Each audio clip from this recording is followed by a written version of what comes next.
Salut, c'est Yam. Dans cette vidéo, je voudrais vous présenter ces bassins piscicoles de forme circulaire qu'on vient de réaliser. C'est au Mali, précisément à Bamako, à quelques kilomètres du centre-ville Bamako.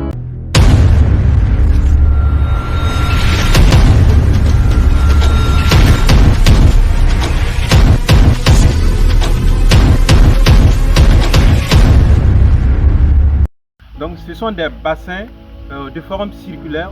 Ces prototypes de bassins sont uniques parce que la manière dont je les ai construits, c'est fait de telle sorte que le système d'installation ici soit vraiment parfait, si ce n'est pas trop dit, parce que on compte faire l'installation du système Biofloc. C'est un système d'installation qui vous permet de ne pas vider l'eau régulièrement, c'est-à-dire chaque 5 jours, chaque 2 jours, non. Même si on va élever des silures et des tilapias ici, le système qu'on vient installer ici fera de telle sorte qu'on peut mettre du temps pour vider l'eau, c'est-à-dire faire à peu près 30 jours, voire même plus que 30 jours, voire 2 mois avant de changer l'eau. Autrement dit, d'autres appellent ça le système Biofloc, d'autres appellent ça le système circuit fermé. Donc, ce sont des bassins de forme circulaire. Donc, les gens se posent tellement de questions à savoir pourquoi on construit des bassins de forme circulaire, pourquoi pas des bassins carrés, pourquoi pas des bassins rectangulaires. Eh bien, moi, je dirais que la plupart des bassins que vous voyez comme ça de forme circulaire facilitent en fait la tâche quand vous voulez faire la pisciculture. Parce que ce sont des bassins qui vont vous permettre, côté travail, je dirais, tout est réduit de manière de telle sorte que quand vous voulez vider l'eau, en dehors de cela, c'est un plaisir aussi pour les poissons parce que quand les poissons sont dans un bassin de forme circulaire, c'est comme s'ils étaient dans un barrage ou du moins comme s'ils nageaient à l'infini. Parce que le bassin est un cercle.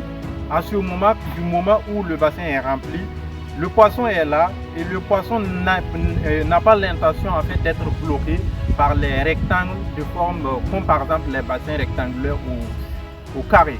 Vous savez que quand vous avez un bassin carré ou rectangulaire, à un certain moment, quand le poisson est là-dedans, après quelques minutes de nage, le poisson sera stoppé par l'angle du bassin ou de l'autre côté du bassin. Vous voyez un peu l'idée. Que le bassin soit rectangulaire ou je veux dire au carré, ou même si le bassin est grand. Vous voyez un peu l'idée. Sauf que si c'est un bassin circulaire, le bassin c'est un cercle. Donc le poisson, du moment où l'eau est remplie seulement, le poisson a l'intention en fait de nager jusqu'à l'infini. Déjà c'est un avantage en ce moment. Et côté gestion, c'est-à-dire côté la durabilité, la manière de construire, si je veux aussi ajouter côté beauté, parce que bon, je trouve qu'un bassin de forme circulaire est bien plus beau, présentable qu'un bassin de forme carrée. Mais ça, ce n'est pas un gros avantage ou une raison de construire un bassin circulaire. Mais je dirais qu'un bassin circulaire, c'est facile de travailler avec, c'est facile de construire, côté coût est réduit. C'est un bassin dont la durabilité du moment où c'est bien construit, c'est bien. Vous voyez ces prototypes de bassins, j'ai fait de telle sorte que le mélange du béton, le mélange du ciment, le mélange du gravier, tout a été fait de telle sorte que ce soit vraiment correct, propre, afin que ces bassins puissent durer au moins pendant des décennies et des décennies, parce que la pisciculture c'est un investissement à long terme. C'est pas un investissement qu'on investit et espérer qu'un mois après on gagne des millions. Parce que si c'était le cas, tout le monde allait intégrer dans la pisciculture. Donc c'était juste seulement pour vous présenter ça. Bientôt on va équiper toutes les installations de telle sorte que vous voyez en fait le système Biofloc. Et on va utiliser l'eau de temps en temps pour faire la maïsiculture parce que c'est un système de pisciculture intégré. Je vous remercie beaucoup, c'était Yam d'Assise et à très bientôt.